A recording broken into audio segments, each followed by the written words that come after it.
Hello students, तो चलिए समझते हैं कि वेरिएबल्स को प्लस कैसे किया जाता है। अब सबसे पहले ये वेरिएबल है x, इसके साथ नंबर है 2, तो ये टर्म क्या हो गया 2x। अब हम सबसे पहले सीख रहे हैं एडिशन, ठीक है। अब समझो ये 2x के साथ प्लस में है 3x, तो क्या ये प्लस हो सकता है? तो यस, ये दोनों प्लस हो सकता है। क्यों? क्योंकि दोनों के वेरिएबल सेम है, ठीक है। अब समझो यस, तो इसका एडिशन हो सकता है। फॉर एग्जाम्पल अगर मैं अभी क्वेश्चन ले लूँ 2x² + 3x, तो क्या इसका एडिशन हो सकता है? नहीं। क्यों? क्योंकि ये x के ऊपर का जो एक्सपोनेंट है वो 2 है और इसके ऊपर का एक्सपोनेंट कुछ नहीं यानी 1 है। तो जब हमारा एक्सपोनेंट अलग है तो हम उसको ऐड नहीं कर सकते। कंपलसरी लेटर यानी जो वेरिएबल है वो भी सेम होना चाहिए और उसके ऊपर के एक्सपोनेंट्स भी सेम होने चाहिए। अब सपोज हम थर्ड एग्जाम्पल ले ले 2x³ + 2x², तो क्या ये ऐड हो सकता है? कोएफिशिएंट चाहे कोई भी हो, यानी ये नंबर चाहे कोई भी हो, वो मैटर नहीं करता है, बट वेरिएबल सेम होना चाहिए, वेरिएबल के ऊपर का एक्सपोनेंट सेम होना चाहिए, तो ही हम कोई भी दो टर्म को प्लस कर सकते हैं, वरना नहीं कर सकते। तो क्या ये ऐड होगा? तो नो।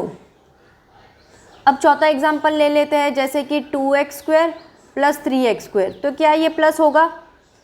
यस होगा, क्योंकि दोनों का वेरिएबल सेम है और उसके ऊपर के एक्सपोनेंट्स भी सेम है, ठीक है। तो चलिए देखते हैं जो चीज़ों में हमने यस किया है वो उसका प्लस कैसे होता है। अब इसका क्वेश्चन था, फर्स्ट क्वेश्चन 2x + 3x। अब 2x और 3x इसको प्लस कैसे करते हैं देखिए। अब जो नंबर है वो तो सिंपल ऐड होगा, 2 और 3 5। अब ये जो x है तो दोनों का मिला के एक x होता है, तभी तो हम बोलते हैं कि वेरिएबल सेम होना चाहिए। क्यों वेरिएबल सेम होना चाहिए? अगर दोनों वेरिएबल अलग अलग हुआ तो हम कॉमन में क्या लिखेंगे? अगर वेरिएबल दोनों सेम होगा तो दोनों मिला के कॉमन में लिख सकते हैं, राइट। इसके लिए बोलते हैं कि एडिशन और सब्ट्रैक्शन में वेरिएबल का सेम होना बहुत ज़रूरी है और वेरिएबल के ऊपर के एक्सपोनेंट्स का भी, ठीक है। अब जिसपे यस किया था ये सेकेंड फोर्थ सम करते हैं, 2x² + 3x², ठीक है। नंबर्स तो नॉर्मल ऐड हो गए, 2 और 3 5 और x² मिला के एक x²। x⁴ नहीं होगा, ध्यान रखना, दोनों वेरिएबल का मिला के एक कॉमन वेरिएबल लिखना है, ठीक है। आई होप आपको एडिशन वाली चीज़ें समझ गई होगी। अब चलिए सीखते हैं सब्ट्रैक्शन। सब्ट्रैक्शन और एडिशन में कोई फ़र्क नहीं है, सब कुछ सेम है। कंपलसरी वेरिएबल सेम होना बहुत ज़रूरी है, वेरिएबल के ऊपर का एक्सपोनेंट का भी सेम होना बहुत ज़रूरी है। सिर्फ फ़र्क है साइन का, तो जहाँ तुम प्लस करते हो उसके जगह पे तुम्हें माइनस करना है, ठीक है। एक सिंपल एग्जांपल ले लेते हैं, 12x² - 4x², ठीक है। दोनों वेरिएबल सेम है, वेरिएबल के ऊपर का एक्सपोनेंट भी सेम है, ठीक है। और 12 - 4 करना है यानी 8x²। याद रखना इसमें भी कॉमन जाएगा, ठीक है, वेरिएबल कॉमन में जाएगा, इसके लिए इसमें भी वेरिएबल का सेम होना बहुत ज़रूरी है। अब सपोज सेकेंड एग्जांपल ले ले, 2m² - m², ठीक है। दोनों का वेरिएबल सेम है, वेरिएबल के ऊपर के एक्सपोनेंट भी सेम है, तो सॉल्व होगा, ठीक है। अब इसका कोएफिशिएंट 2, इसका कुछ नहीं है यानी 1, तो 2 - 1 1 m² कॉमन में। अब अच्छा चलो मुझे बताओ ये वाला होगा क्या सवाल, 4y⁴ - 2y², ये होगा क्या सॉल्व? तो नो, ठीक है। अब चलिए समझते हैं मल्टीप्लिकेशन। अब याद रखना एडिशन और सब्ट्रैक्शन का रूल सेम है, सिर्फ प्लस के जगह पे प्लस करना है और सब्ट्रैक्ट के जगह पे सब्ट्रैक्ट करना है। बाकी दोनों में क्या होना चाहिए? Variables same, variable same and exponent भी same. But multiplication and division में ऐसा कोई रूल नहीं है। मैं मल्टीप्लिकेशन एंड डिवीजन आपको साथ ही में सिखा रही हूँ ताकि लेंदी ना हो ज़्यादा, ठीक है। अब समझो फर्स्ट क्वेश्चन है 2x² × 3x, ठीक है। अब ये दोनों टर्म के बीच में क्या साइन है? मल्टीप्लाई। इनके बीच में देखो माइनस और इनके बीच में प्लस है, ठीक है। अब इसमें क्या है? मल्टीप्लिकेशन, तो हमें नॉर्मल मल्टीप्लाई करना है। 3 × 2 = 6, मल्टीप्लाई में याद रखना मल्टीप्लिकेशन करना है। 3 × 2 = 6 और इसमें कितने x है? x² यानी 2x है और इसमें कितना है? 1x, तो टोटल कितने x हो गए? 3x। तो याद रखना इसमें नंबर्स मल्टीप्लाई होते हैं और लेटर्स ऐड होते हैं, यानी ये 2 और ये 1 यानी 3। मल्टीप्लिकेशन में याद रखना नंबर्स मल्टीप्लाई होते हैं और वेरिएबल्स ऐड होते हैं, ठीक है। अब समझो 6x² है मल्टीप्लाई बाय 2x², ठीक है। तो 6 2 ज़ा 12, x2 और x2 यानी x टोटल 4, ठीक है। और ज़रूरी नहीं है कि वेरिएबल सेम ही होगा, कभी कभी फॉर एग्जांपल ऐसा भी होगा 4xy मल्टीप्लाई बाय 3z।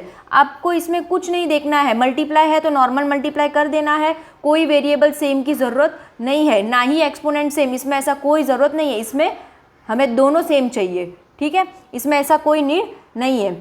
तो 12 4 3 ज़ा 12, एक x एक y एंड एक z, तीनों अलग है तो x y z, ठीक है। इसमें कुछ भी प्लस नहीं होगा, एक ही x है एक ही y और एक ही z है।